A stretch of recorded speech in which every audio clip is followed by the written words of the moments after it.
Ayan, magandang hapon po sa inyong lahat, mga katanim. Ayan, siguro makikilala nyo na yan, si Ma'am Enriquez, Susan Enriquez. Nagkataon po na napadaan po rito. Yes ma'am, testingin nyo po yan. Testingin natin ang Santones. Yan, kukunan ko ng video para pagka kung matamis man ay makikita. Dapat nakangiti, kaso nga lang pagka napasimangot sigurado maasim yan. Yan lang bayad, ibabalik ang bayad. Susan tayo. Ayan. Ayan ang mga magsasaka. Ito po ang mga magsasaka, member ng Tanim SMK2. Samahan ng mga Magsasaka ng Kekwit Dos. Ayun. Okay daw, sabi ni Ma'am Susan. Ayan. Nakachempo rin po tayo. Yun. Ayan. Nandito po lahat ng mga members. Ang nag-iisa po namin atineneng. Kaway-kaway naman po dyan. Yan.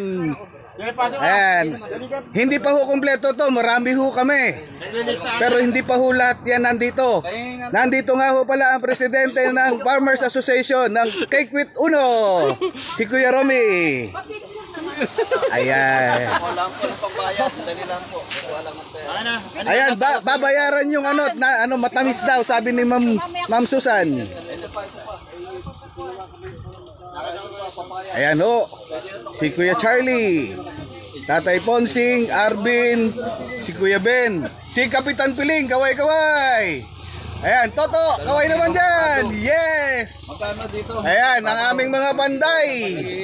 Ayan, si Kuya Rem, si Kuya Debe, si Tatay Hill, isa sa mga super senior, si Kuya Moy, si Darrell. Yan. Ayan ho ang aming mga super senior. Ha? At nandito po si Ma'am Susan. Yan. Ito ho naman ang aming presidente ng Tanim SMK2, si Sir Kaloy, at ang kanyang magandang kabiyak, si Ma'am Sandra. Kaway-kaway naman dyan, kaway-kaway. Yes. Okay. Ano, 18 sa atin. Sino ba to? Ayan. Kasi yung mga partners sa visa. So nagdadala kayo ng paninda. Bawat member po. Ayan, tamang-tama po. Ito ho ang aming grand opening. Napakaswerte. Yes ma'am, this is our grand opening. Napakaswerte naman ng first buyer. Hindi ko alam eh. Ayan po. Madali ho ninyo makikita. Kasi nandito lang ho sa gilid ng kalsada ng East-West Road.